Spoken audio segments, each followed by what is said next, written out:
Good morning to my all dear students.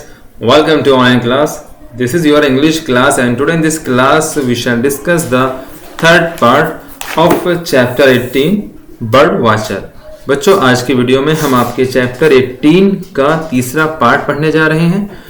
इस chapter का नाम है बर्ड वॉचर यानी पक्षी प्रेमी, पक्षियों की देखभाल करने वाला। इससे पहली वीडियो में हमने पढ़ा था कि जो सिरिल नाम का एक लड़का है उसे पढ़ना अच्छा नहीं लगता, लेकिन पक्षियों से उसे बहुत लगाव है। जो उसके अंकल हैं डॉक्टर रॉय, वो उससे बात करते हैं और बताते हैं कि उन्हें भी बचपन में इंटरेस्ट नहीं था, लेकिन वो उसे समझाते हैं कि जब तक आप पढ़ोगे नहीं, जब तक आप अच्छी तरह पढ़ोगे नहीं, शिक्षा प्राप्त नहीं करोगे, तब तक आप अपने शौक को भी पूरा नहीं कर सकते। इसलिए पढ़ाई बहुत ज़रूरी है। तो वो एक किताब देते हैं सिरिल को देखने के लिए कि उसमें कुछ ऐसे पक्षियों के पिक्चर होती हैं जो बड़े ही कठिन, बड़े ही मुश्किल से मिलते हैं, बहुत ही कम हैं। लेकिन सिरिल जब उस किताब को देखता है तो वो एक चिड़िया को बड़ी गौर से देखता है और कहता है कि मैंने इस पक्षी को देखा है। तो ये बात सुनकर डॉक्टर रॉय बड़े हैरान होते हैं कि ऐसी चिड़िया तो यहाँ मिल ही नहीं सकती। तो वो उसके साथ जाने के लिए, उसे देखने के लिए तैयार हो जाते हैं। So now let's start the chapter.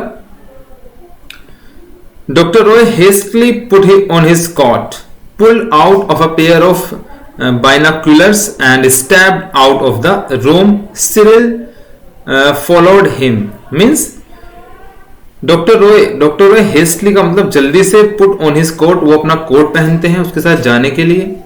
Pull out of pair of binoculars, binoculars का मतलब होता है दूरबीन, जिसे दूर का देखते हैं। वो अपनी दूरबीन निकालते हैं, दूरबीन का एक जोड़ा निकालते हैं। And stepped out of the room, और कमरे से बाहर आ जाते हैं। सिरिल फॉलोड हिम, सिरिल भी उनके साथ साथ जाता है। Doctor Roy keep talking about rare birds as they walked up to the oak tree. As soon as they were near enough, Cyril said excitedly, There, that is the nest. Means doctor Roy keep talking, doctor Roy बात करते हैं पक्षियों की, जो rare का मतलब मुश्किल से मिलने वाले पक्षियों की।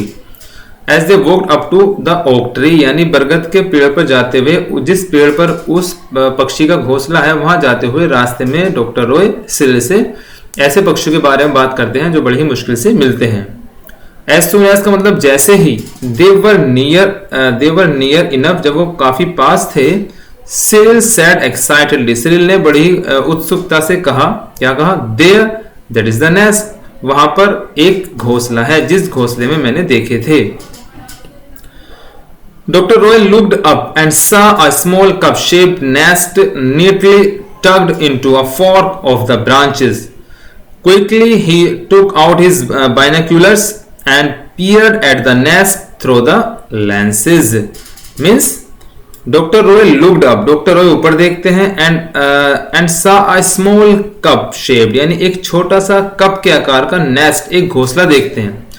neatly tucked, जो अटका हुआ, टर्ड का मतलब अटका हुआ, लटका हुआ।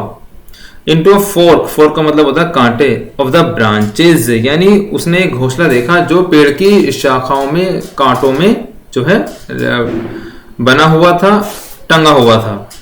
क्विकली माने जल्दी से, he took out his binoculars and peered, यानी जल्दी से उन्होंने अपनी क्या निकाली? बाइनोक्यूलर्स निकाली, दूरबीन निकाली। एंड पियर्ड मींस झांका, एट द नेस्ट, नेस्ट यानी घोंसले में, थ्रू द लेंसेज, अपने लेंस के द्वारा, जो उनके पास दूरबीन थी, दूरबीन में जो लेंस लगे होते हैं जिससे दूर का बहुत पास दिख जाता है, उन लेंसों को घुमाया और उस घोंसले में देखने की कोशिश की। I hope your black robins have not retired already, Dr. Roy said, his eyes glued to the nest. Means doctor Roy said, doctor Roy ने कहा, आई होप, मुझे उम्मीद है कि आपके जो ब्लैक रोबिन्स हैं, ब्लैक रोबिन्स वही पक्षी है जो बड़ी ही मुश्किल से मिलता है, ब्लैक रोबिन्स यहाँ से पहले नहीं जा चुके होंगे, यानी मुझे उम्मीद है कि वो अब ब्लैक रोबिन्स ही होंगे और वो अभी जो है यहाँ से नहीं गए होंगे। His eyes glued का मतलब होता है एकदम चिपकना, to the nest, यानी उसकी आंखें उस घोंसले से चिपकी हुई थी, लगातार उस घोंसले को देख रही थी। इट वॉज गेटिंग डार्क, यानी अंधेरा हो रहा है। And all the birds were returning to their nest, और जो सारे पक्षी हैं वो अपने अपने घोंसले में अब आ जाएंगे। पक्षियों का आने का समय हो गया है। सडनली माने अचानक, डॉक्टर रॉय ममल्ड, जो डॉक्टर रॉय थे वो ममल्ड माने उन्होंने कुछ कहा, हल्के से कहा और कहा यानी शय की आवाज निकाली चुप करने की, और कहा कीप क्वाइट, बिल्कुल चुप हो जाओ। हियर कम वंस, यानी यहां कोई आ रहा है। See didn't I tell you there are two of them, Cyril exclaimed, यानी सिरिल ने कहा कि मैंने आपको पहले ही बताया था, देखो मैंने ऐसा ही बताया था। आई टेल यू, मैंने आपको क्या ऐसा नहीं बताया था। They are two of them, वे क्या है, दो हैं। Doctor Roy silently watch the birds, doctor Roy चुपचाप, doctor Roy silently watch the birds until they went back to their nest. He looked thoughtfully. You are right सिल, but let's some again tomorrow morning. Means doctor Roy silent, doctor Roy चुपचाप watched, means देख रहे थे, the birds माने उन पक्षियों को। Until they went back to their nest, जब तक वो अपने घोंसले में नहीं चले गए। नेस्ट मीन्स घोंसला, जब तक वो अपने घोंसले में नहीं चले गए डॉक्टर रॉय उन्हें लगातार देखते रहे।